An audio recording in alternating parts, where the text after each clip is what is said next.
एक दिन नन्हे एल्बर्ट आइंस्टाइन महज 8 साल की स्कूल से घर आते लौटते समय वे अपनी माँ पॉलिन आइंस्टाइन को एक बंद लिफाफा देते हैं।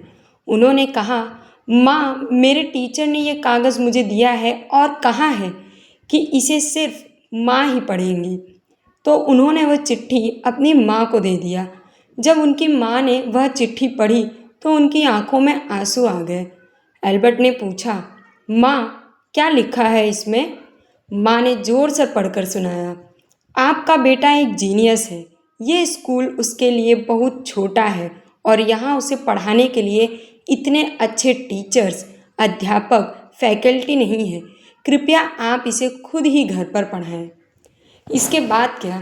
इसके बाद उनकी माँ ने उन्हें घर पर ही पढ़ाना शुरू किया। एल्बर्ट आइंस्टाइन बड़े हुए, एक महान वैज्ञानिक बने और उन्होंने दुनिया को बदल कर रख दिया। लेकिन कुछ साल बाद जब एल्बर्ट की माँ का देहांत हो गया, आइंस्टाइन अपने पुराने घर गए और सामान को देख रहे थे। वे वहाँ अपनी पुरानी चीज़ों पर ध्यान दिए बैठे थे। तभी उन्होंने एक मुड़ी हुई चिट्ठी देखी जो उनके टीचर ने उन्हें बचपन में दी थी। तो उन्होंने उसे खोला और पढ़ा तो उनके होश ही उड़ गए।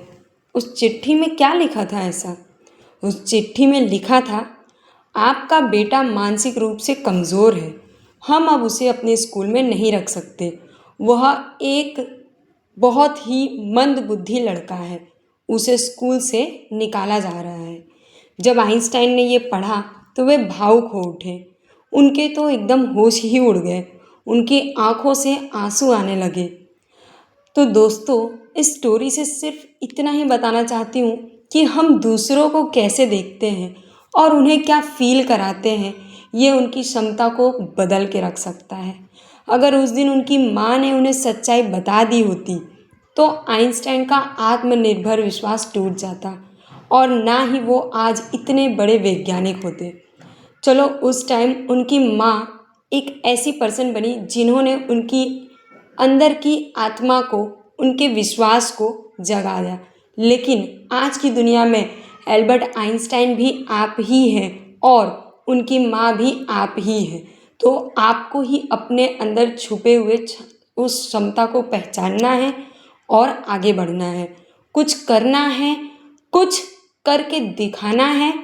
तो इतना ज़रूर याद रखना कि आपके अंदर भी कुछ ऐसे गुण हैं जिसे दुनिया अभी तक देखी नहीं है। तो मिलेंगे नेक्स्ट वीडियो में।